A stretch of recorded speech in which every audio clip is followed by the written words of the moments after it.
So I had a bit of an interesting experience today. Yesterday I tried a cold start in the Evinrude here, 18 horse fast one, and it was -5 out. Pulled the choke, and I don't think the thing had been running 10 years, but I didn't even give the thing a tune-up at all. I just stuck the hose on and hooked it up to my tank and pulled the cord once, nothing. Second time, fired right up. So I thought, hey, well, I haven't tried a cold start on my Craftsman lawnmower here, my off-road mower project. So I thought, hey, why not? So I came out here, hooked up the battery, and I think it's like -10 out here now. It's pretty chilly, but so I hooked up the battery and turned the key, and it was hydro locked to begin with. So I pushed the piston past the top dead center, turned the key again, and it just puked out gas. And it just spewed out gas for the first several cranks, and then finally it did start. And I would rev it up to full throttle, and it would just die. So I'd have to put it back down on idle, turn the key, and then it would start. And I couldn't figure out why. Turns out, I don't know if I can get the camera in here, the PCB breather, which right now is all burnt up, which I'll talk about later. The PCB breather was all that gas. So I had a full tank, and I went to start it, and the tank was empty. So I was like, where in the world did all that gas go? It turns out my carb's gummed up, and the full bowl, the needle seat in there, is pretty gummed up, so it's all leaking into the crankcase. So it turns out my crankcase is filled with gas. So however much I put in here, I don't know, maybe a quart, it's all in the oil reservoir now. And it was all puking out of that PCB breather right there. So I pulled it off, cranked it over a few times, and then my engine coincidentally decided to fire out. Meanwhile, my PCB breather is puking out gas, and the whole engine burst up in flames.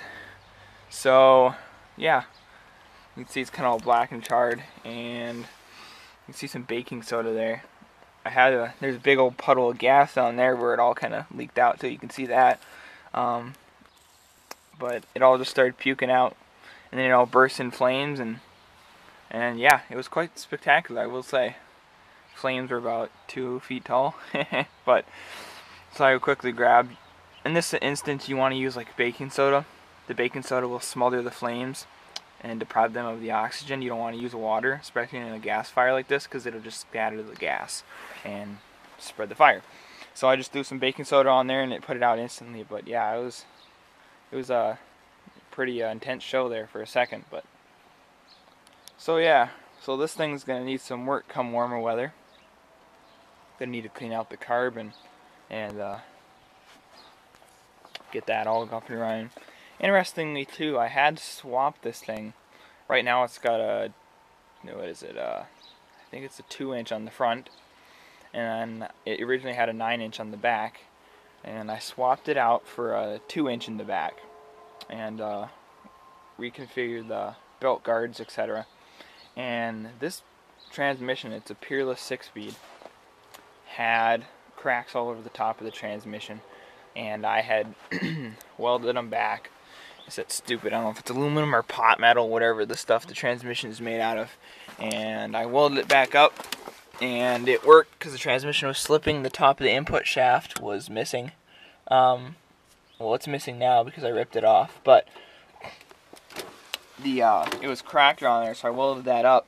Sure enough, when I went to, I mean, it was fun while it lasted, but after a few wheelies and dumping the clutch, I ripped the entire bearing, top input shaft, and the pulley. The whole thing just ripped right off.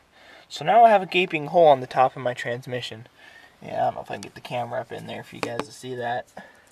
There is now a gaping hole in the top of my transmission. So, like I said, hey, it was fun while it lasted, and this thing, the top of this case, transmission case, is cracked so bad. So I'll have to get a new transmission for it.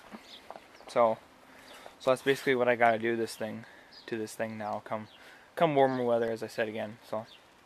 So clean the carb and new transmission. So yeah, that's what I got left to do on this thing. So thanks for watching, and stay tuned for updates.